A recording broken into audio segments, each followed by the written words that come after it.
Hello, everybody. My name is Jessica Davis, and I'm the Marketing and Communications Manager for Fear Free. Thank you for joining us for COVID-19 Infection Prevention is Everyone's Business. Presenting today is Nicole Kenny, Vice President of Professional and Technical Services at Virox Technologies Inc., and she will be discussing the expert advice and science behind how to ensure your infection prevention program at work and at home will keep COVID-19 at bay. If you have any questions during the webinar, please be sure to enter them in the Q&A box. We will have a brief Q&A session at the end of the presentation. We're so excited to have Nicole here with us today. So on that note, Nicole, take it away. Great, thanks so much, Jessica. Good morning to some of you and good afternoon to the others. In starting out today, I want us to kind of think positive. There's a lot of information on the internet about COVID-19. There's a lot of panic, people that are having to shelter in place and, really watch our social distancing. We're not able to interact with our families. It's creating a lot of anxiety, but, and I don't want to downplay the number of cases. From a worldwide perspective, as of 11:10 this morning, there were 965,246 cases. But I want to call out the fact that 203,000 have recovered. And so that's a 21% recovery rate from a global perspective. China, where it hit first, when we look at their total number of infected versus recovery, they have just under a 93% recovery rate. So the important thing to remember is, yes, we're stuck at home. Yes, we maybe are spending more time with our spouses and our children than we're accustomed to. And yes, people are getting sick, but people are recovering. And so we are going to be able to get through this. And so really kind of take that step back. When we're hearing in the media how many deaths and what the death percentage rate is, take that moment to go on and think about the number of people that are recovering. And so, really try to add that positive spin. So if we're going to talk about COVID-19, it's referred to as SARS-CoV-2. So that's the virus that's causing COVID-19 disease. I actually started here at Virox, not to date myself, but back in 2003 during the first wave of SARS. So I'm a bit of an outbreak geek, and I'll admit I enjoy getting the opportunity to see what it's history being made and how we're learning and able to manage pandemics like this, and what we've learned during SARS back in 2003 or learned in 2009 during the influenza pandemic of H1N1. We really have the resources and the ability to react relatively quickly. So SARS-CoV-2 is a coronavirus. It's very similar to the 2003 SARS virus. So that's why they're calling it SARS-CoV-2. Right now, they're believing that it is originating from bats. And there's some evidence that it then transmitted to pangolins before it was introduced to humans. The reason for that is in China, we have what's called wet markets. And so you have live animals brought together in all sorts of different species, and often in cages packed on top of each other. And so you have animals, defecating, and it's falling through to the animals below. And that's where you start seeing this intermingling of viruses. And when we have viruses like coronavirus or influenza in particular that have that ability to be able to mutate and then infect another species, that's where we start seeing an epidemic or a pandemic. From a perspective of the type of virus, coronavirus is an enveloped virus. Envelope viruses, as I like to remember, start with an E, therefore they're easy to kill from a chemical disinfection perspective. So they're highly susceptible. We still need to verify efficacy, but you want to at least that provides some level of comfort. It's not the same level of difficulty as, say, parvovirus. So your disinfectants and your infection control measures of cleaning and disinfection are really going to be able to help you manage this particular virus, both at work or in your home. From an environmental survival perspective, this is something that it is going to take us a number of months to really get a great handle on it. Coronaviruses themselves have some information over the years that they can survive up to 9 days on surfaces. What we're finding from a study that was published in the New England Journal of Medicine a couple of weeks ago, the group of researchers looked at specific types of surfaces and how long the virus could survive. And so they found it was about 24 hours on cardboard, about 72 hours on plastic or stainless steel.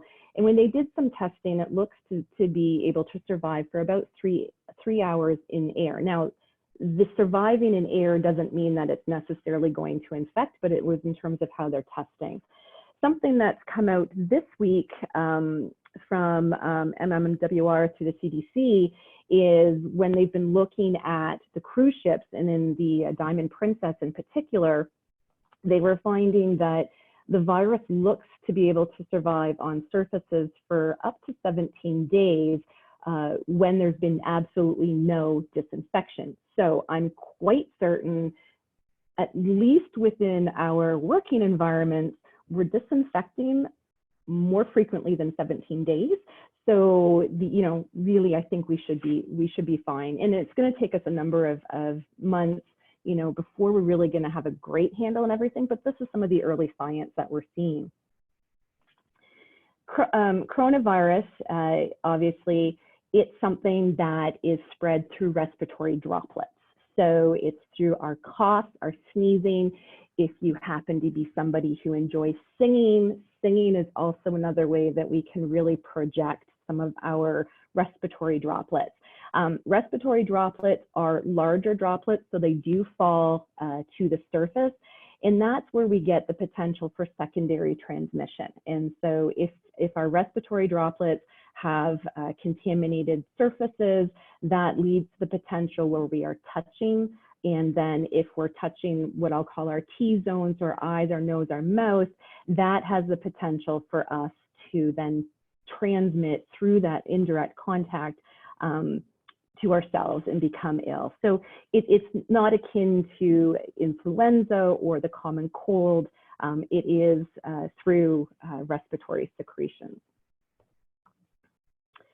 And so this really leads us to why we're social distancing. And I really enjoy this particular example. And so what we're finding with this particular coronavirus is that it has an R naught of about 2.5. And what that means is one person has the ability to infect up to 2.5 people.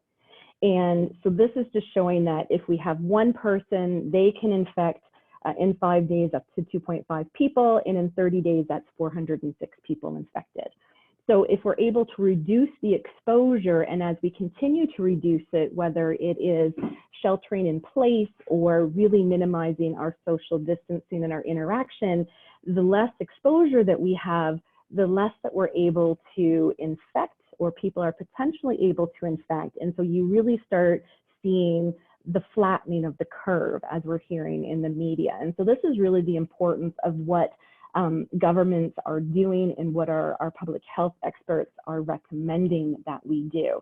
And so this is really the power of social distancing and why we're doing it. It's how we can, stem an outbreak or at a larger level to be able to happen. And this is important because what we are finding is there's some evidence that this particular coronavirus is being transmitted from asymptomatic people, meaning that there are people that are infected with the virus, but they're out in the community, they don't feel sick, they have absolutely no symptoms, but they are able to transmit. And that's what we're starting to see in the potential for increasing the rate of infection within our communities. That's the belief where some of the community spread is happening. So if we're looking at social distancing for staff, we really need to, and I apologize, I couldn't find one that says 6 feet. So 2 meters is equal to 6 feet. But we need to look at how do we do that within our facility. So can we minimize the number of people in your practice? So I know that there might be some facilities that have closed and are only opening for emergencies. There's others that are trying to remain open. In Canada, we've considered veterinarians as essential services, so most offices are open. But what you really want to do is have some semblance of self-monitoring. So if staff are sick, have them stay home. You need to kind of assume anybody who is sick, has the potential to have COVID-19. So it's really making certain that people are comfortable to stay home. How you handle pay or what we're doing, for that period of time is up to you, but really recommend and allow people to stay at home and not feel bad about that. If those that are coming into the office, really try to practice social distancing as much, and also social distancing at home. So remember, if we're out and we have to go grocery shopping, we're out in the public and have that chance to potentially pick something up and bring that into the office. So really be conscious when you are out in the public doing some of the shopping that you need to do, that your staff are being very conscious of that. One of the other things we can do is looking at cohorting staff. So is there a way of looking at who you have working and create groups that work together so that you're the same team always working together? So that way, if one person gets sick, it's not that that person has been working with everybody at your facility. It's easier, again, there to try to reduce the amount of or the potential for transmission within a facility. So can you have the same staff work the same shifts, or the same staff only work in a particular area of the facility, and really minimize the discussion, the communication between staff in any way that you can. With your clients, try to recommend the use of telemedicine. So don't let drop-ins, people just come in, really try to communicate the need to be calling ahead of time to determine whether what they have is an emergency, is it something that can be handled at a later time, and also being able to then stagger what you're doing with the people that are coming into your facility. Which then leads me into social distancing for clients. And this is where you need to be looking at how you're going to protect yourself while being able to service, your customers, your clients, and their beloved pets. So we need to try to minimize the number of people in your practice. So one of the ways that you can do this is have clients wait in their cars. Don't have them all come into the front office, the waiting room. Have them come in, have a number that they're going to text when they arrive, and you are going to confirm that you know that they're there, and that you will acknowledge when it's time for them to come into your facility. The other thing is really only allow one person per pet. You're trying to, again, minimize the number of people that are coming into your facility. So I know, myself, I'll bring my pet and I'll bring my son because, we love that, but really only allow one person. That minimizes the risk there. Request that they use hand sanitizer upon entry. And so think about our hands as touching everything, and basically our customers and our clients become everything they have ever touched, we are now touching. So if you can have them use hand sanitizer immediately coming into your facility, you are at least removing whatever that they have on their hand. That's going to limit their ability to touch and potentially spread. Do screening of the owners. Make certain that they're not coming in sick. And it is okay to say if they are sick that they should not come, or if they're coughing, see if you can do something else. As I said earlier, do not allow walk-ins, and really move towards electronic payments only, no cash. And so try to minimize the interaction, the potential hand touching between your reception staff and your customers. The other thing that we can do, I'll talk about that a little bit later when we're looking at some of our protocols that you want to do. I know one of the key discussions that happen, are what about our pets? This is Rosie and Shadow. Rosie is the tabby. If anybody is looking for a new cat, she's a nightmare. I'd be happy to let her go. And whether or not are they a reservoir where we can get sick, or are they a fomite so that if, somebody has coughed or sneezed on them, can we pick that up? Certainly, I don't take my 2 cats out for a walk, but if I had a dog, that is certainly something to be concerned about when I'm out in the public, but also for you when animals are coming into your facility. And so certainly there has been an issue with a couple of facilities in Hong Kong where we've seen a dog. There's been out of the Netherlands, I believe, there was an example where potentially a cat. What we do not really know is whether they're becoming infected. So finding COVID-19 within their nares or other areas doesn't mean that they're infectious. And I am absolutely not a veterinarian, but certainly that's kind of the discussion. And so I would defer to, from a perspective of whether they are a potential fomite or reservoir and what concern, is really defer to what the AVMA states. And they're, suggesting that it's, we know COVID-19 can be transmitted through saliva or mucus. So there is that potential if somebody's coughed on their pet that we might be able to pick things up. And we've seen some of that with MRSA and Clostridium difficile as an example. But the upside is that an animal really trying to pick things up off of their fur is very difficult, particularly when we're dealing with viruses and respiratory secretions. So it's all about washing our hands, and that we're washing our hands between each of our patients, or wearing gloves and appropriately disposing of them and taking them off. And also making certain that we are telling our clients to just constantly wash their hands when they're petting, when they're done petting or playing with their animal, that they should try to get in the habit of washing their hands. And that is really the best way that we're going to be able to spread or stop spreading the disease. For those that are pet lovers, this is a friend of mine, her dog Sadie and her son, and really it's too soon to tell in what we've seen published. So as I said, there have been 2 dogs in Hong Kong and a cat in Belgium.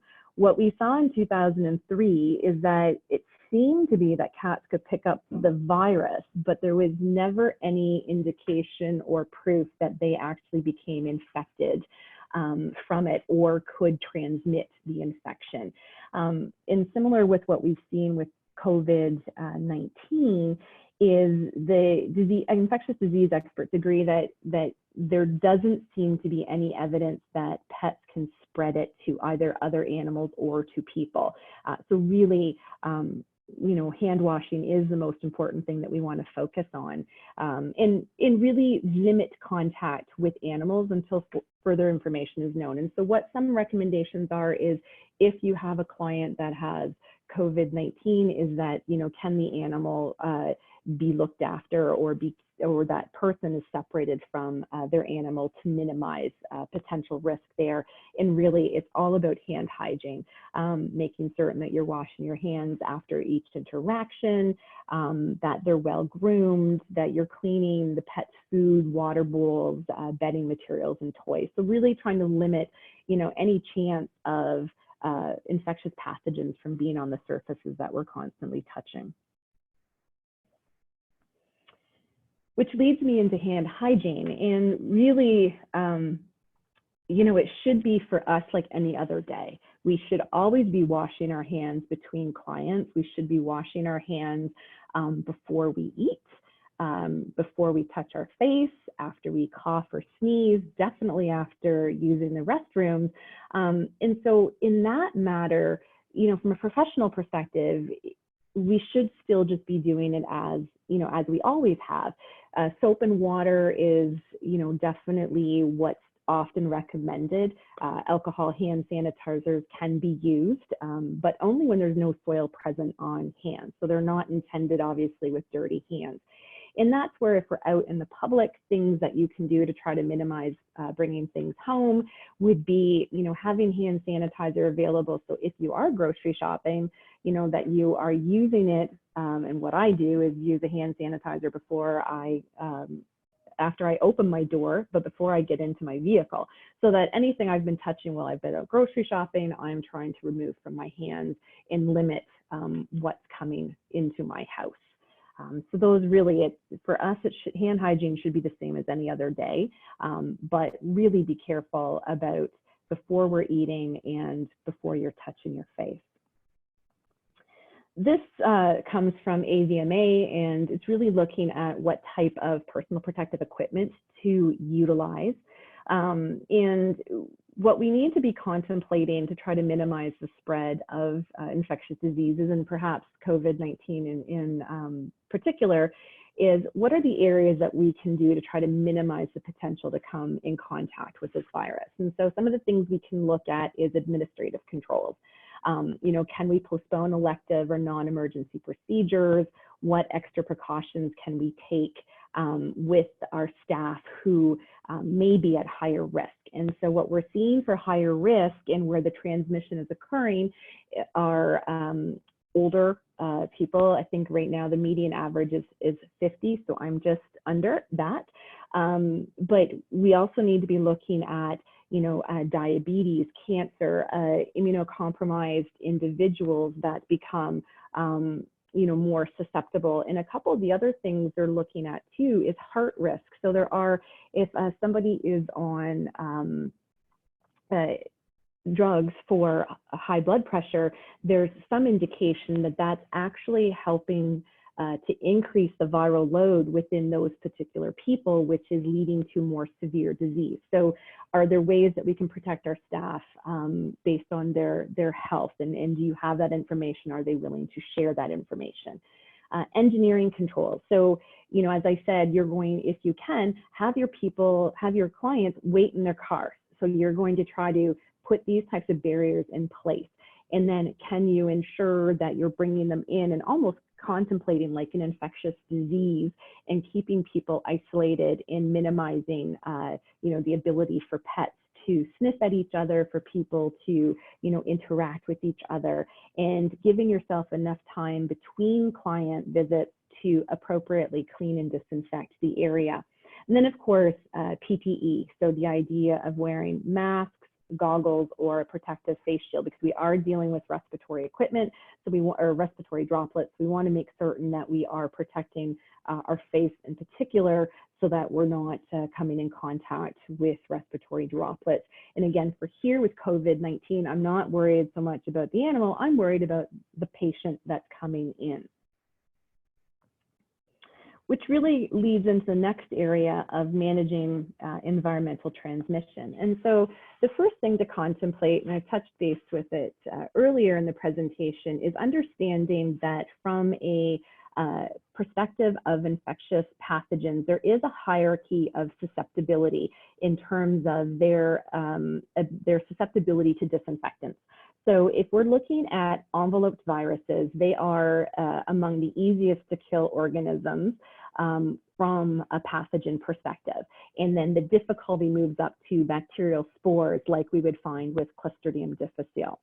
So if we're dealing with polio virus or parvovirus, they're considered a non-envelope virus. They are non-envelope, not easy to kill or harder to kill viruses, versus where we have coronavirus, which is down in the enveloped virus. So if you have products that are effective against parvovirus or poliovirus, they would then be expected to be effective against coronavirus from a level of hierarchy and susceptibility to disinfectants.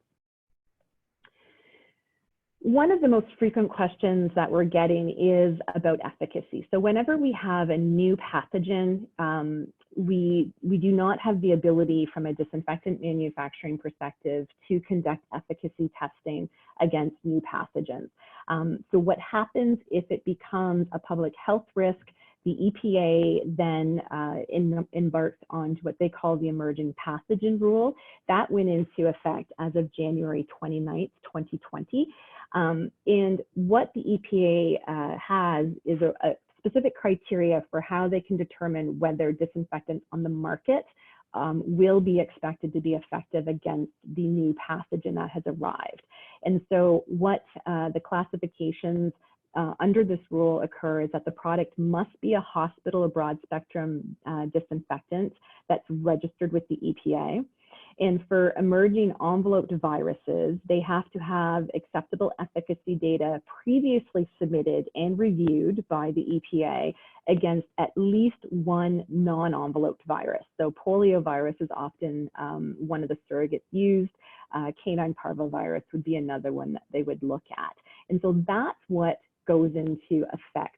What we've done also right now, because of the sheer volume and need for disinfectants, is the EPA is also allowing disinfectants that have a claim against another strain of human coronavirus to be used and to be felt that it is going to be effective.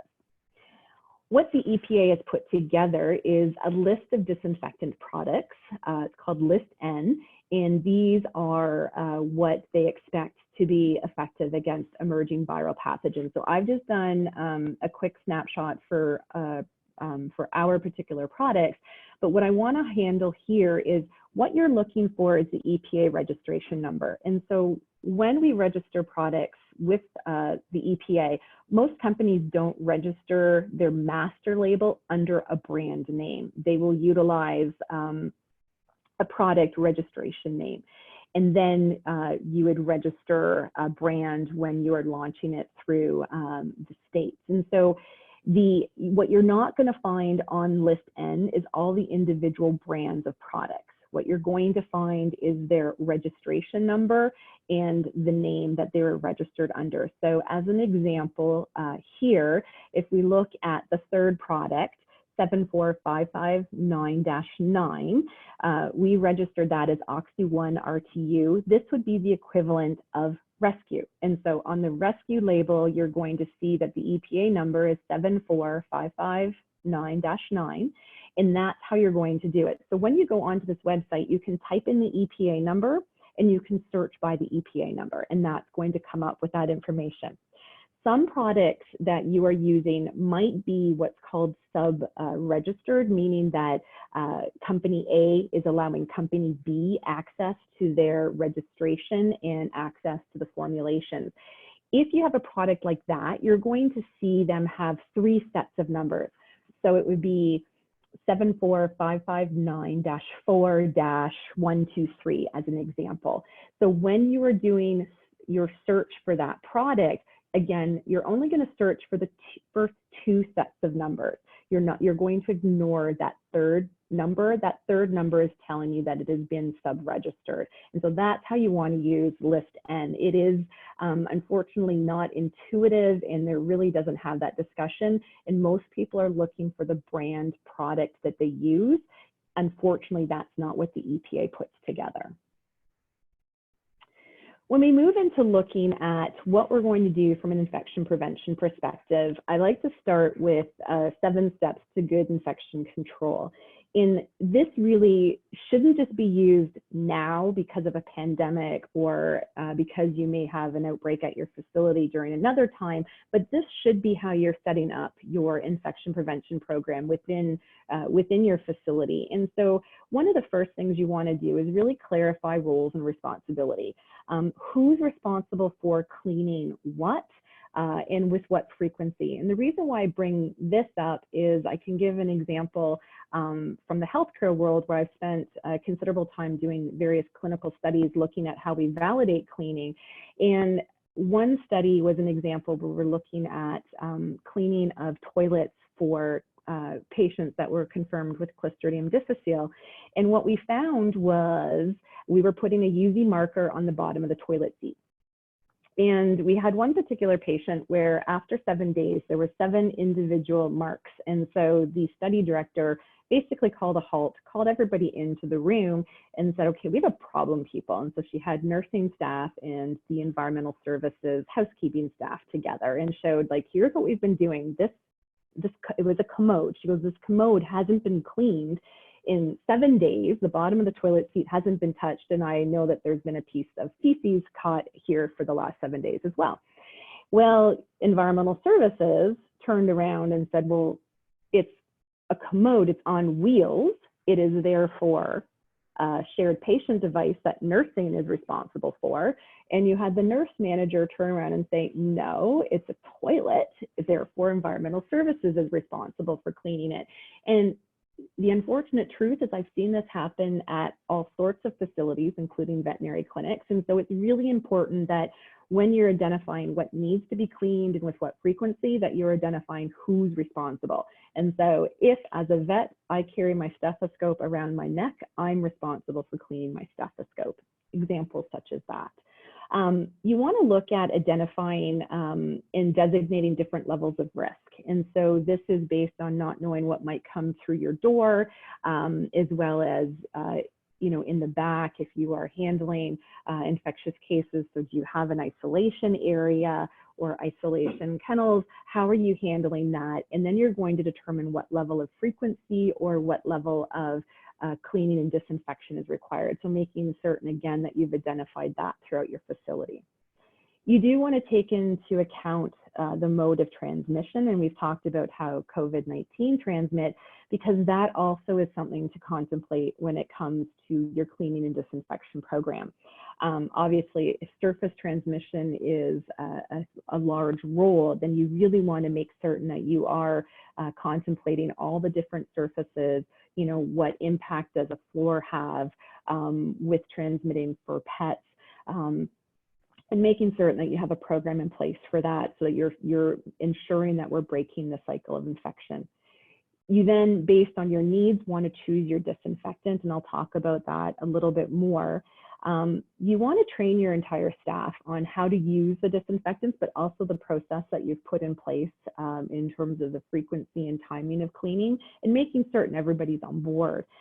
If people aren't trained and you've got somebody new coming in, and I've seen this again, between facilities, they might not know the differences in contact time, or if it's a concentrated product you're using and you don't have an automated dilution system, they might be diluting the way that their other product was, and that can run you into using either too concentrated of a product, which can lead to compatibility issues with your surfaces or occupational health and safety issues, or it's under diluted, meaning that you don't have enough concentration to ensure that you're going to kill the pathogens that you're concerned with. And so you really want to make certain that there is that touch point in the training of your staff. You want to make certain that the disinfectant's readily available, and that hand sanitizers are readily available, and so that everybody has equal access. They should be within an exam room or just outside. You don't want to keep them stored in a single area where people have to run, to get them, or what if that door locks and they can't access that? So really thinking about that. And then the last thing you want to contemplate is some sort of routine quality control measure, and potentially some compliance monitoring. So if you are using concentrates, are you manually diluting them? So you're just pouring the solution into a measuring cup, and then putting that into your container and adding water, or are you using automated dilution systems? So an automated dilution system is really nothing different than a car. Our cars, when we're driving them, they need lube oil filter. We need to have regular maintenance. So remember that your automated dilution system is the same, in that it does require some maintenance. And some of the ways that you do with the maintenance is using test strips to validate, at least on a monthly basis, that the dilution equipment is working and it is achieving the level of concentration of the product that you're using as you assume. And again, I can only talk to this from experience where I have worked with facilities that have had outbreaks, and we were seeing, one unit being able to resolve the outbreak and another unit not being able to resolve an outbreak. And it really came down to the fact that the dilution system on one unit wasn't working. The other thing you need to know is how long, if you're using a concentrate, is it effective once you've diluted it into a spray bottle? Some products are only effective for 24 hours, others are effective up to 90 days, and there's a few that are even longer than 90 days. And so you need to make certain that your bottles are marked with the expiration date once diluted, so that you're not using them beyond the shelf life of the product, because that too can run into issues from an efficacy perspective. And you never want to top up. You want to be certain that you are either disposing of the product that's in that bottle or you're using it up completely.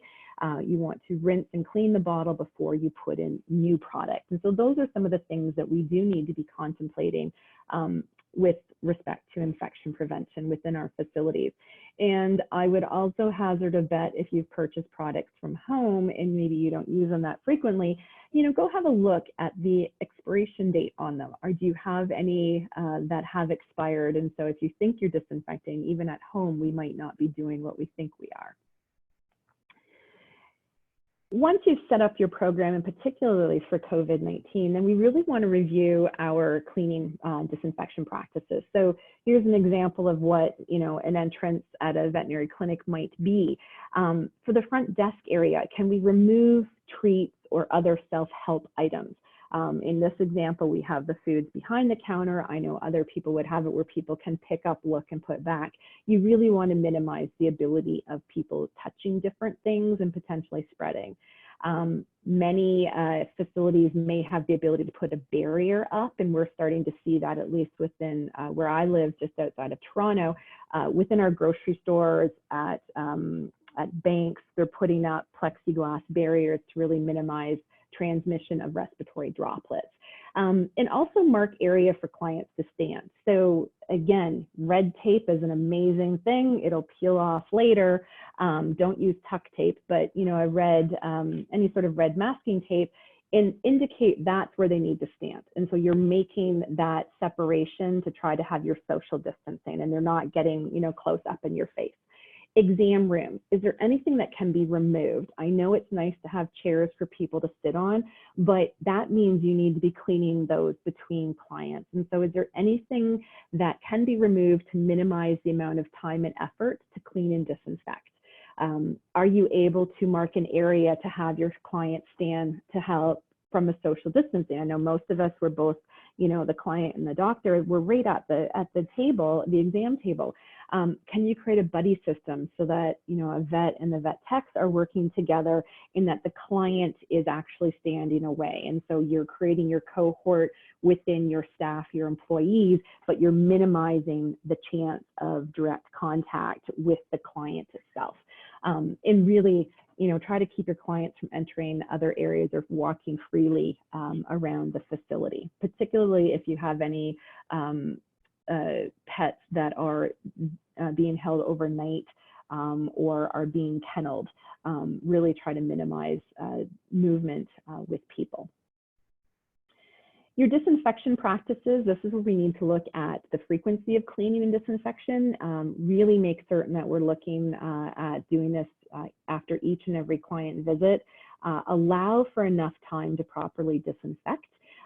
This is something that, when I'm talking about cohorting, what we've done here at Virox for our production staff is we've cohorted our production staff so that we've separated breaks and lunches, and we've actually added 10 to 15 minutes between each break and between lunch breaks, so that we have staff go in and clean and disinfect the lunchroom. So we are trying to minimize, even within our facility, people's interactions, spreading of germs. And so those are things that you can think about as well. And then be certain that you really are focusing on the high touch surfaces, not just the surfaces you touch, but think about when a patient or the client is in the room, are they touching things? And those are the areas that that you want to focus on. So that's the idea. If you have like a little red square that you're going to have them sit in during it or stand in during this period of time, it limits their ability to interact with your environment, and so helps minimize the risk that you have of picking something up. Surface transmission is something to consider. And so we've talked about the fact that there's some evidence that looks like COVID-19 can survive on cardboard for up to 24 hours and on stainless steel and plastic for up to 3 days.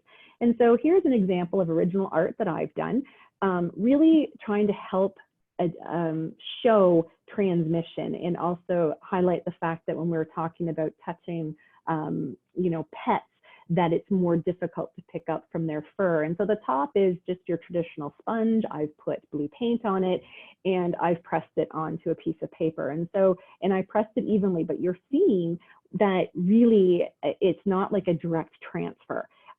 It's spattered. It's not as easy to put that paint onto another surface. And so in this case, assuming that the sponge is the hair or the surface of an animal, touching it really is more difficult to transfer potential pathogens to my hand. The bottom part is an example of a tile that I've put green paint on, and you can see when I press that onto the surface, it transferred really well. And so that's really where we're looking at our smooth, non-porous surfaces, our countertops, our stainless steel, light switches, everything like that. Those are the types of surfaces that when we're touching them, it is far easier for our hands to be contaminated. And so really kind of, the idea of a porous surface, even like a leash, is going to be more difficult to transfer something than a hard, non-porous surface like stainless steel. As I talked a bit earlier, we want to look at how we're choosing a disinfectant. And so these are some areas that we want to contemplate, particularly for purposes of today's talking. We're going to look at something that's broad spectrum, meaning that it's able to cover the pathogens that we're concerned about. And it's going to do so in a realistic contact time, meaning that the contact time, or the time the surface needs to stay wet, is going to achieve the contact time listed on the bottle. So if you have a product that's 10 minutes, that surface needs to stay wet for 10 minutes. You're going to have to reapply the product. In this day and age where we're cleaning with increased frequency, then you really also want to look at products that have a good safety profile. Your staff are going to be using these, and so the more we're using, you really want to be looking at the safety of the product itself. Obviously, I'm not going to go for purposes of today's time. There's lots of other different areas, but for right now, that's what I would be really highlighting on, is the spectrum of kill, how fast it kills, and the safety of the product. And so here's an example of why contact time is important. So this video is an example of using a pre-moistened wipe, so our typical wipes that people can purchase. Product A is a hydrogen peroxide-based product. Product B is a quaternary ammonium isopropyl alcohol product. And you're going to see over the course, the product A is a 1-minute contact time. Product B is a 3-minute contact time. And you're seeing with the alcohol content how readily and easily the product evaporates. So it actually takes 23 seconds for this particular surface. And just in case anybody is having any concerns here, we use the same volume of solution, the same size wipe. And so everything was the same with that. And so this really highlights the importance that a wet surface and the contact time is going to achieve disinfection compliance. There are studies to show that if the surface dries before the contact time, that you're not achieving the level of kill that you believe you are. So these are some of the things we want to take into consideration with your practices and your cleaning protocols. From a safety perspective, the unfortunate truth is the more that we're using chemicals, the greater the chance that there could be for personal issues. This is just a nice summary of 2 particular studies that we've reviewed. One, both of these are primarily within healthcare workers.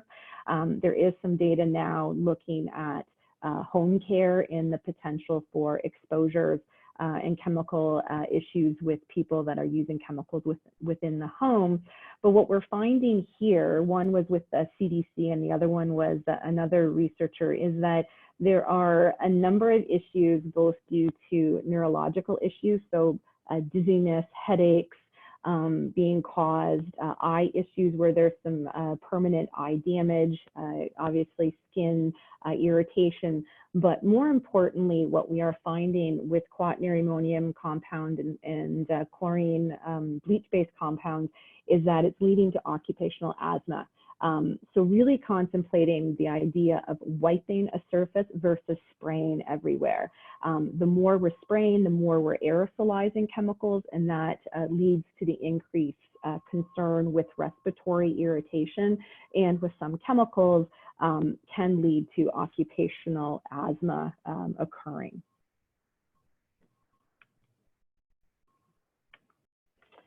So really that kind of takes it into, for me, that it's all about finding the right balance for your facility is key. And so what type of, clients do you have? What type of animals are coming into your facility? Right now, do you have the ability to create the social distancing, not just with your clients, but with your staff, and really trying to put these types of considerations into place.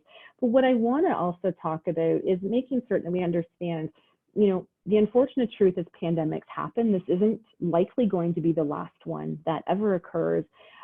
We are seeing, more and more zoonotic transmission, particularly as we're increasing, the number of and different types of pets that people are having within their home.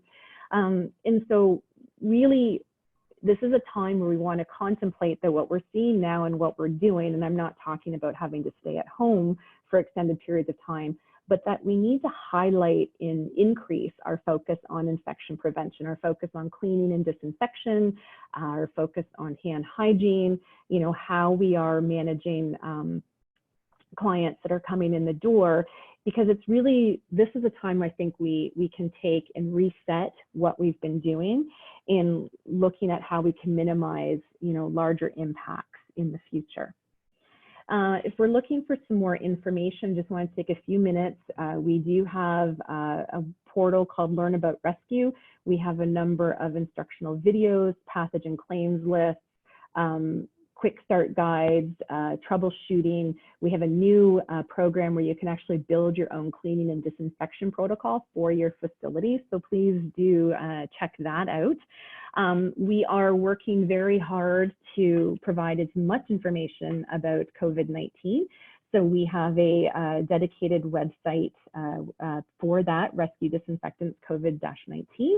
And on there, you'll find some different webinar series that we've done, COVID resources, as well as the product information to support efficacy of rescue against COVID-19.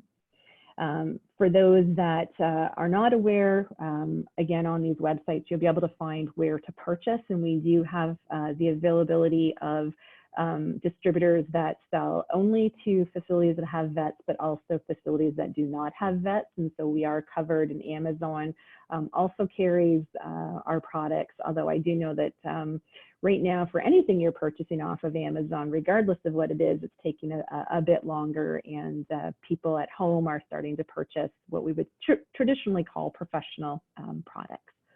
And so with that, I'm complete. And if there's any questions, I'd be happy to take them.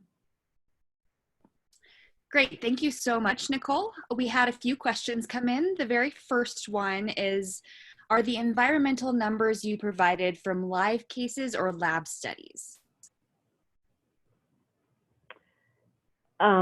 Environmental numbers, I'm assuming in terms of the days living on surfaces. When I gave that, that was based off of a research study that was published. So it would have been lab-based data. The 17 days with no disinfection, that was based on the CDC looking at culturing on board the Diamond Princess. So that would have been a real case study where they knew that rooms had not been cleaned for up to 17 days, and they were still finding COVID-19 on the surfaces.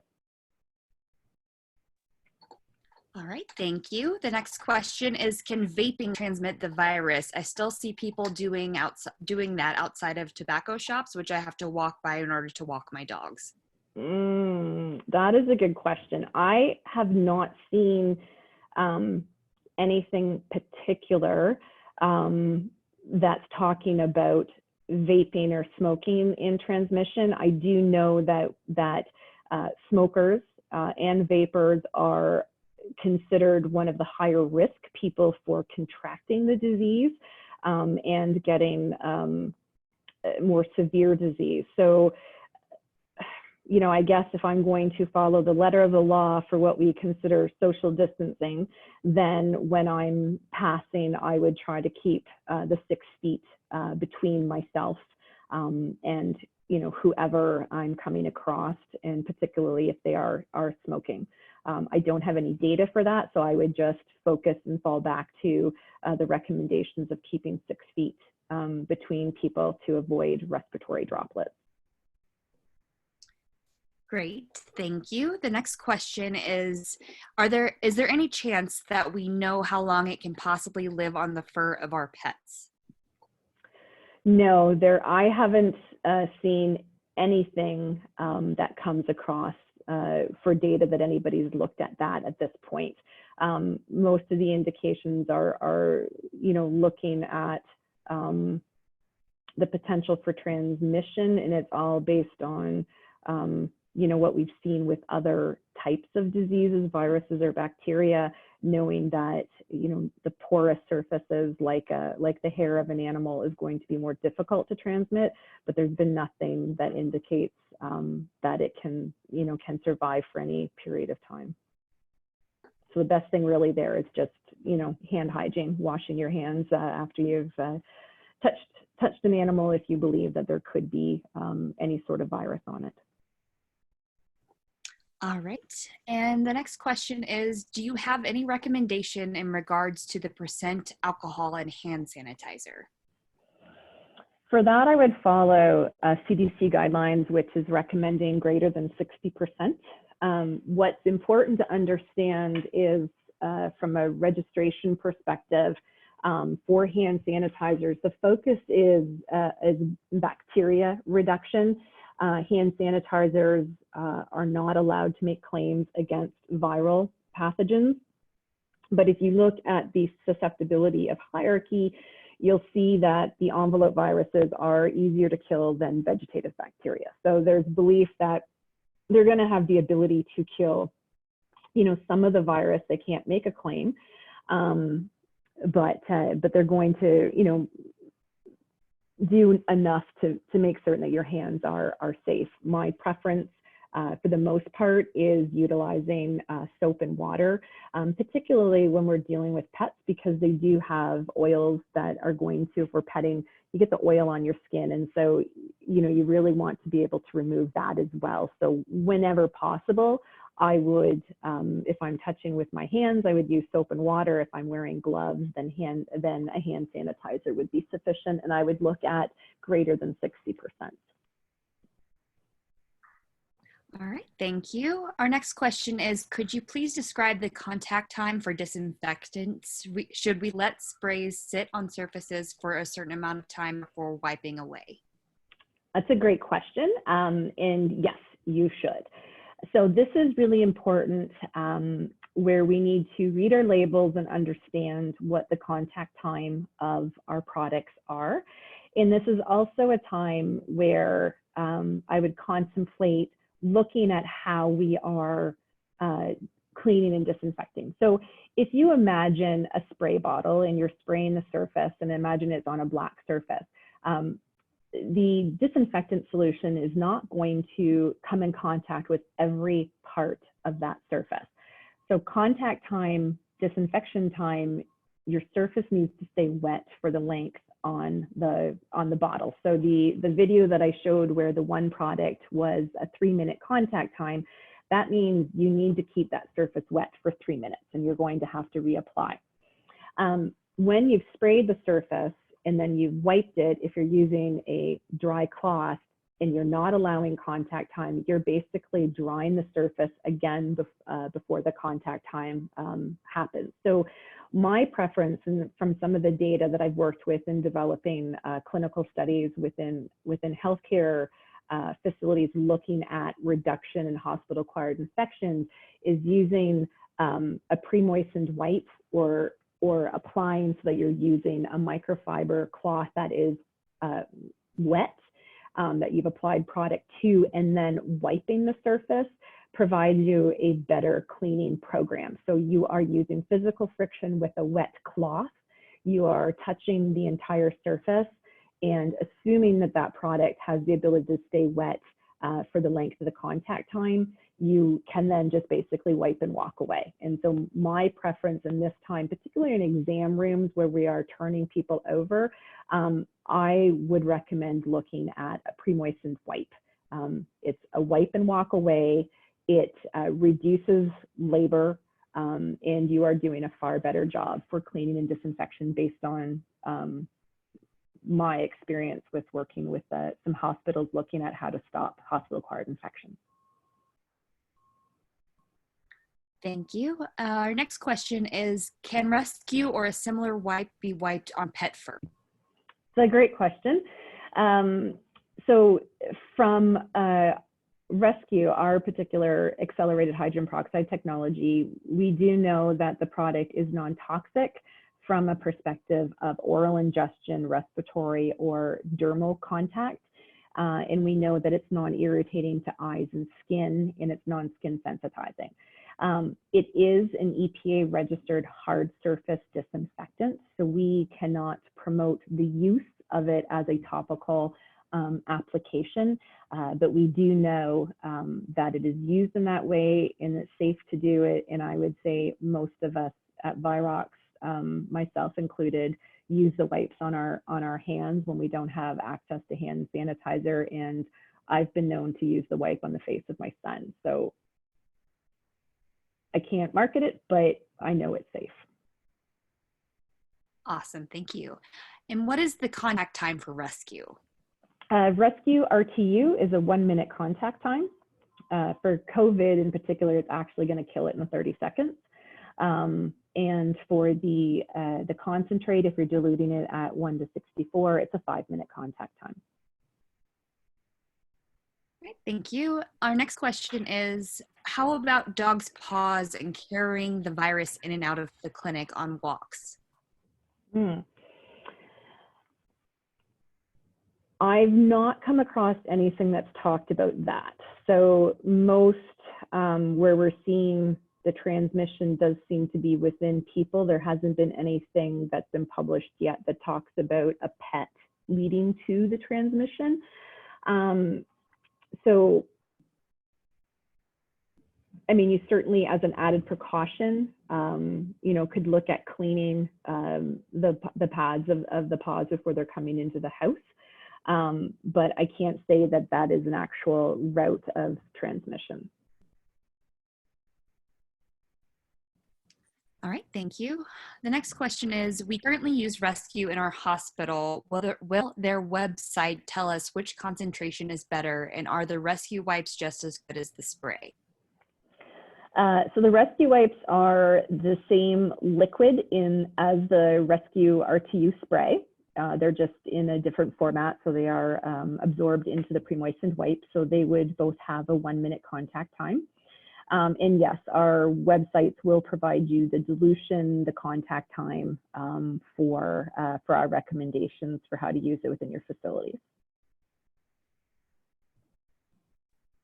Great, thank you. Our next question is, some clinics are wearing masks throughout the day, some are not, which is advised.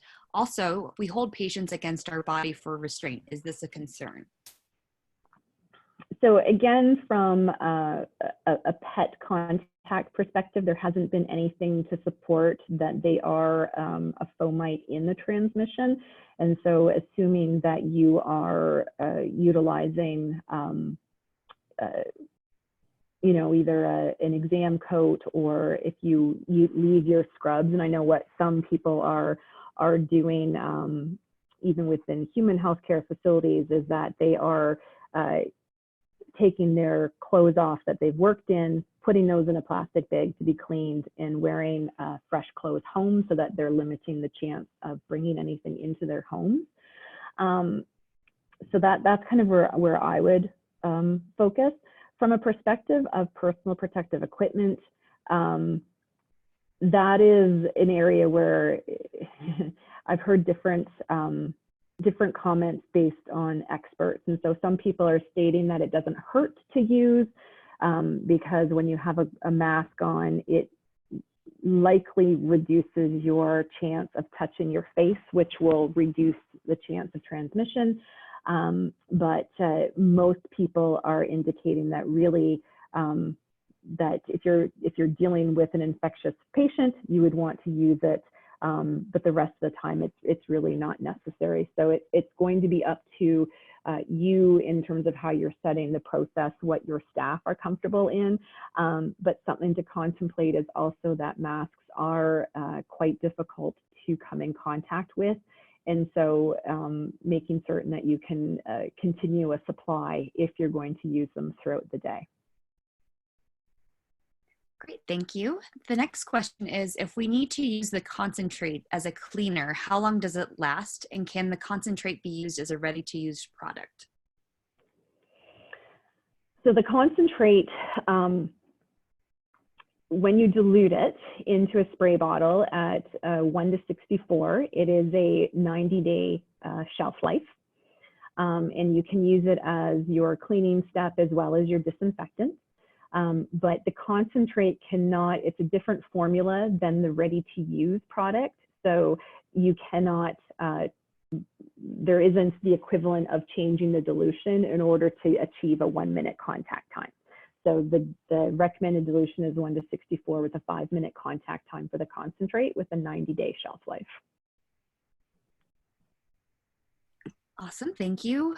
The next question is the farm version of Rescue okay to use in the veterinary hospital if Rescue is out of stock? If you can't get Rescue, intervention would be an equivalent replacement for it, yes. Alrighty. The next question, if COVID-19 potentially began with pangolins and then transmitted through bats to humans, then what specifically is different about cats and dogs?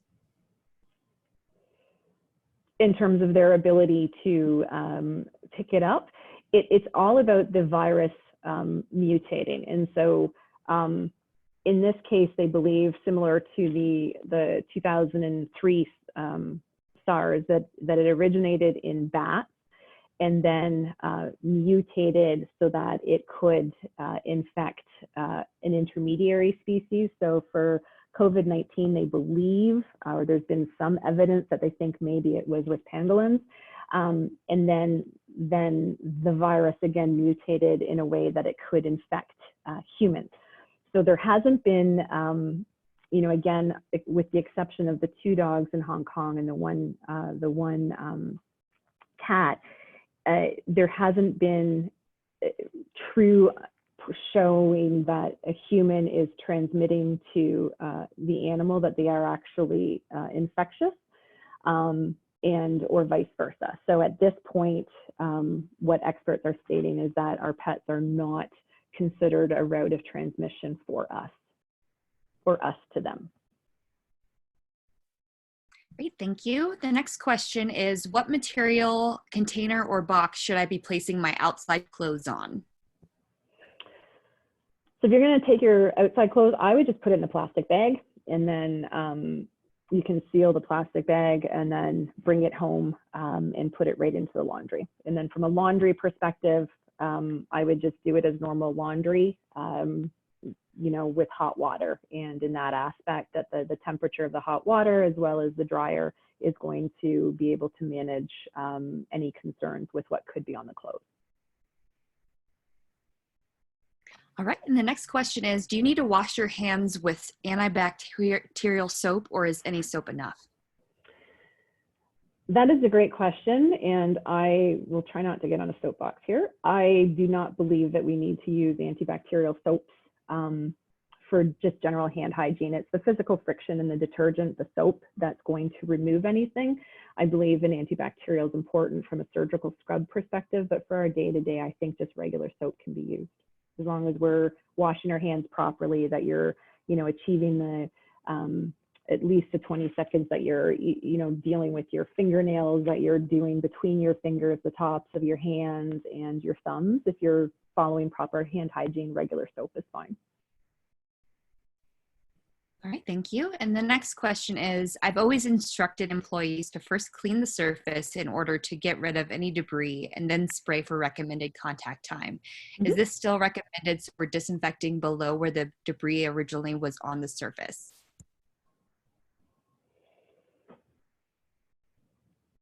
Yes.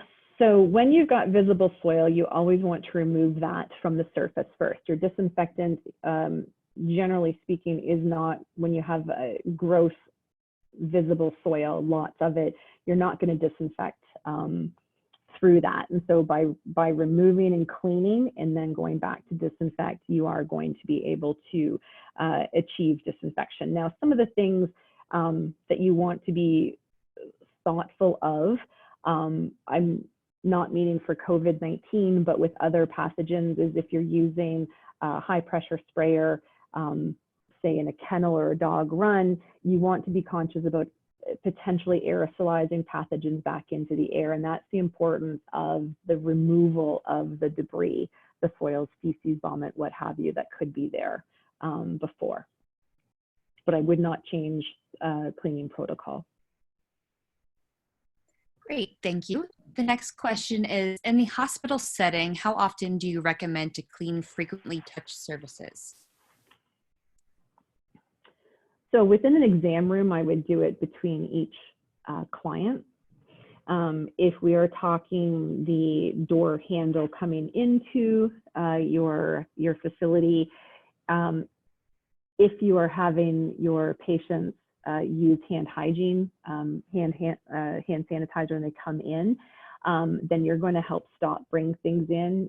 You might want to do that, 2 or 3 times throughout the day, but understanding that hand hygiene is still going to be the importance of what you're doing. All right, thank you. Next question is, can we use your product to disinfect masks to be reused? If we're talking surgical masks or N95 masks, they are single use. So anything that's a single use mask, we can't make any recommendation for that application because they're not designed for that use. If we're talking about a plastic respirator that has the filters on it, something that you might see a police officer or a firefighter utilize, those are designed to be cleaned and can be disinfected with our products. But if we're just talking your typical surgical loop over your ear or your N95 mask, those cannot be cleaned between uses. And a follow-up question came in, can you use Rescue for cloth masks? So Rescue has the ability as a soft surface sanitizer, meaning that it will be able to kill vegetative bacteria, but there are no disinfectant claims with the EPA for disinfecting soft surfaces aside from laundry. So you can certainly, you could spray a cloth mask if they're, reusable surgical ones that would go through a laundry process, but we can't make any claims against viruses on that. Okay, thank you. Our next question is, what is the recommendation for laundry and disinfection for scrubs, leashes, etc.? So at this point, even when I'm talking with some of my colleagues at various public health facilities and agencies, standard laundry using a detergent means certainly if what you're cleaning has the ability to withstand bleach, that could be added. You could look at using non-bleach alternatives, but using detergents and hot water is sufficient for what I've been indicated with any of the experts I've talked to at this point. Great, thank you. And our last question is, when using Rescue, do we need to remove or clean debris with Rescue or another product first and then start with the timed disinfection? So the beauty of Rescue is that it's both a cleaner and a disinfectant. So you don't need to use a separate product. You can use Rescue as your cleaner to help remove any soils and then reapply for your disinfection. Fantastic. Thank you so much, Nicole. Thank you, Virox Animal Health, for sponsoring us today. And thank you, everyone, for joining the webinar today. You'll be able to find a recording of this webinar on fearfreepets.com within the next week. Thanks again, and have a great day. Thank you, Jessica.